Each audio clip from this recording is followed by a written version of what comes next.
Yes മക്കളെ, അപ്പൊ എല്ലാവരും വേഗം വേഗം വീഡിയോ കോണാക്കി സീറ്റിലിരിക്കല്ലേ. പാരന്റ്സിനൊക്കെ കൂടെ വിളിച്ച് കുറെ പേര് ഇരുത്തിയിട്ടുണ്ട്. ബാക്കിയുള്ള കുട്ടികളും കൂടി പാരന്റ്സിനെ വിളിച്ചിരുത്താം. നമുക്ക് ആദ്യം എക്സാം ആയിരിക്കും. എക്സാമിന് പഠിച്ചില്ലേ?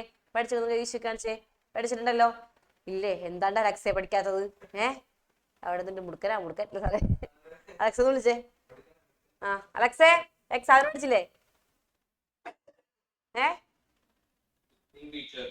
അതൊക്കെ ഞാൻ സമ്മതിച്ചടാ അല്ലേ? സോപ്പിടാൻ വേണ്ടി ഗുഡ് ഈവനിങ് ടീച്ചർ. എന്താ എക്സാം പഠിക്കാതെ?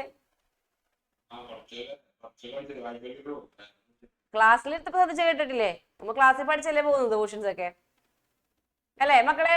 ഡിസ്റ്റൻസ് സ്റ്റഡീസ് എടുക്കുന്ന പോർഷൻസ് ഒരു ഭൂരിഭാഗം പോർഷൻസും നമ്മൾ ക്ലാസ്സിൽ തന്നെ പഠിച്ചു പോകുന്നത് കൈവശം കാണിച്ചേ.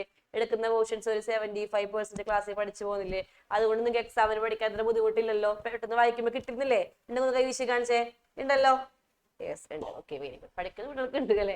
മിക്കവരും പഠിക്കുന്നുണ്ട്. പഠിക്കാത്തവരെ കുറച്ച് പേർക്ക് മടിയൊക്കെ ഉണ്ടെങ്കിൽ നമുക്ക് ശരിയാക്കി എടുക്കണം സാറേ. ഓക്കെ മക്കളെ, അപ്പൊ എല്ലാവരും തന്നെ പാരന്റ്സിനെ കൂടെ വിളിച്ചിരുത്താം. നമുക്ക് എക്സാമിന് ടൈം ആയിട്ടുണ്ട്. സാർ അപ്പൊ ക്വസ്റ്റ്യൻ സ്ക്രീനിൽ കാണിച്ചത് പ്രത്യേകം ശ്രദ്ധിക്കുക. നിങ്ങൾ എക്സാം ഒക്കെ എഴുതുമ്പോൾ ഡേറ്റ് ഒക്കെ ഇട്ട് എക്സാം എഴുതുക. അതുപോലെ തന്നെ സബ്ജക്റ്റിന്റെ പേരൊക്കെ എഴുതുക. പഠിച്ച ടൈമൊക്കെ എഴുതി വെക്കാം. ഓക്കെ, അപ്പൊ ശ്രദ്ധിക്കുക. First question, mention the types of telecom services. Telecom services ഏതൊക്കെയാണ്? അതിന്റെ ടൈപ്സ് മാത്രം, അതിന്റെ പേര് മാത്രം മെൻഷൻ ചെയ്താൽ മതി. ക്ലിയർ ആണ്? കൈവശം കാണിച്ച് ടെലികോം സർവീസസിന്റെ ടൈപ്സ് മാത്രം, അതിന്റെ പേര് മാത്രം പറഞ്ഞാൽ മതി. നെക്സ്റ്റ് നോക്കാം. List out the benefit of transportation. ട്രാൻസ്പോർട്ടേഷന്റെ എന്തെങ്കിലും ബെനിഫിറ്റ് എഴുതുക. 2 മാർക്കാണ്, 2 പോയിന്റ് മതി.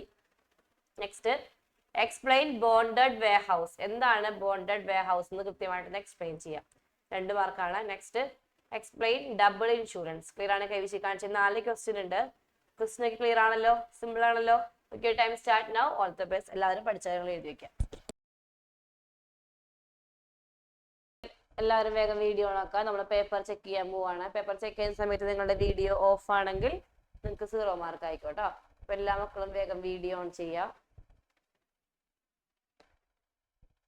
സാർ ഇപ്പൊ ക്വസ്റ്റിന്റെ ആൻസർ സ്ക്രീനിൽ കാണിച്ചു തരും. അത് നോക്കി ചെക്ക് ചെയ്യാം. ഫസ്റ്റ് ക്വസ്റ്റിന്റെ answer types of telecom service ആണ്. അപ്പൊ നിങ്ങൾ ഏതെങ്കിലും ഒരു 4 സർവീസിന്റെ പേരുണ്ടെങ്കിൽ നിങ്ങൾക്ക് അവിടെ ഓരോന്നിനും ഓരോ മാർക്ക് വെച്ചിട്ട് 4 4 മാർക്ക് കൊടുക്കാം കേട്ടോ. 4 എല്ലാം എഴുതിയാലും കുഴപ്പമില്ല. 4 സർവീസസിന്റെ പേര് മതി. ഏതെങ്കിലും 4 ഉണ്ടെങ്കിൽ നിങ്ങൾക്ക് അവിടെ ഓരോന്നിനും ഓരോ മാർക്ക് വീതം കൊടുക്കാം. കറക്റ്റ് ആണോ നോക്കാം കേട്ടോ. കറക്റ്റ് ആയിട്ട് എഴുതിയിട്ടുള്ളത് നോക്കാം, തെറ്റാതെ. Cellular mobile services, radio paging services, fixed line services, cable services, Vsat എന്ന് വേണമെങ്കിൽ എഴുതാം. അല്ലെങ്കിൽ വെരി സ്മോൾ അപ്പർച്വർ ടെർമിനൽ സർവീസസ് എന്ന് എഴുതാം. ഡയറക്റ്റ് ടു ഹോം എന്ന് എഴുതാം. അല്ലെങ്കിൽ DTH എന്ന് എഴുതാം കേട്ടോ. ഏതെങ്കിലും ഒരു 4 എണ്ണം കറക്റ്റ് ആണെങ്കിൽ ഓരോ മാർക്ക് വീതം കൊടുക്കുക. 4 മാർക്ക് ഇടാം. നെക്സ്റ്റ്, ട്രാൻസ്പോർട്ടേഷന്റെ ബെനിഫിറ്റ് ആണ്. 2 ബെനിഫിറ്റ് ഉണ്ടെങ്കിൽ നിങ്ങൾക്ക് അവിടെ 2 മാർക്ക് കൊടുക്കാം. അതായത് ലേബേഴ്സിനെ അല്ലെങ്കിൽ മെറ്റീരിയൽസ് ഒക്കെ നമുക്ക് എന്താ ചെയ്യാൻ പറ്റും? ഡിഫറെന്റ് പ്ലേസിലേക്ക് മൂവ് ചെയ്യിക്കാൻ പറ്റും. അതേപോലെ നാഷണൽ ടു ഇന്റർനാഷണലിലേക്ക് നമുക്ക് മാർക്കറ്റ് വികസിപ്പിക്കാൻ പറ്റും. ട്രാൻസ്പോർട്ടേഷൻ എന്ന് പറയുന്നത് ലൊക്കേഷന്റെ ഏറ്റവും ഇമ്പോർട്ടന്റ് ഫാക്ടർ ആണ്. പ്രൊഡക്ഷൻ കൂട്ടാൻ പറ്റും. ടൗൺസും സിറ്റീസും ഒക്കെ നമുക്ക് ഡെവലപ്പ് ചെയ്യാൻ പറ്റും. എംപ്ലോയ്മെന്റ് ഓപ്പർച്യൂണിറ്റി ഉണ്ടാക്കും. ഇതിൽ ഏതെങ്കിലും ഒരു 2 പോയിന്റ് ഉണ്ടെങ്കിൽ ഓരോ മാർക്ക് വീതം കൊടുക്കുക. 2 മാർക്ക് കൊടുക്കുക. തെറ്റിപ്പോയാൽ ഓരോ മാർക്ക് വീതം കുറയ്ക്കാം. നെക്സ്റ്റ് വരുന്നത് ബോണ്ടഡ് വേ ഹൗസ് ആണ്. ബോണ്ടഡ് വേ ഹൗസ് എന്ന് പറയുമ്പോൾ തേർഡ് ക്വസ്റ്റ്യൻ ബോണ്ടഡ് വേ ഹൗസ് ആണ്.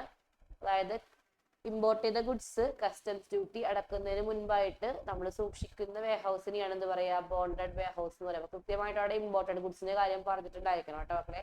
ഇമ്പോർട്ടഡ് ഗുഡ്സിന്റെ കേസും കസ്റ്റംസ് ഡ്യൂട്ടി അടക്കാത്ത പക്ഷം സൂക്ഷിക്കുന്ന ഗുഡ്സ് ബോണ്ടഡ് വേ ഹൗസിലാണെന്ന് കൃത്യമായിട്ട് പറഞ്ഞിട്ടുണ്ടായിരിക്കണം. ഉണ്ടെങ്കിൽ അവിടെ 2 മാർക്ക് കൊടുക്കാം കേട്ടോ. അടുത്ത ഡബിൾ ഇൻഷുറൻസ് ആണ്. നമ്മൾ ഒരു സബ്ജക്റ്റ് മാറ്ററിന് ഒന്നിൽ കൂടുതൽ അല്ലെങ്കിൽ 2 3 അതിലധികം പോളിസി എടുക്കുകയാണെങ്കിൽ അതിനെ പറയുന്ന പേരാണ് ഡബിൾ ഇൻഷുറൻസ്. ഒരു സബ്ജക്റ്റ് മാറ്ററിന് ഒന്നിൽ കൂടുതൽ പോളിസി എടുത്താൽ അതിനെ പറയുന്ന പേരാണ് ഡബിൾ ഇൻഷുറൻസ്. വേണമെങ്കിൽ ഇങ്ങനെ എഴുതാം. ഒരു സബ്ജക്റ്റ് മാറ്ററിന് 2 അതിലധികമോ പോളിസി എടുക്കുകയാണെങ്കിൽ ഡബിൾ ഇൻഷുറൻസ് എഴുതാം. ശരിയാണെങ്കിൽ 2 മാർക്ക് കൊടുക്കാം. മാർക്ക് ഒന്ന് വേഗം ടോട്ടൽ ചെയ്യാം. ഔട്ട് ഓഫ് 10 എത്രയാണെന്ന് ഇടാം. പാരന്റിന്റെ സൈൻ മേടിക്കുക.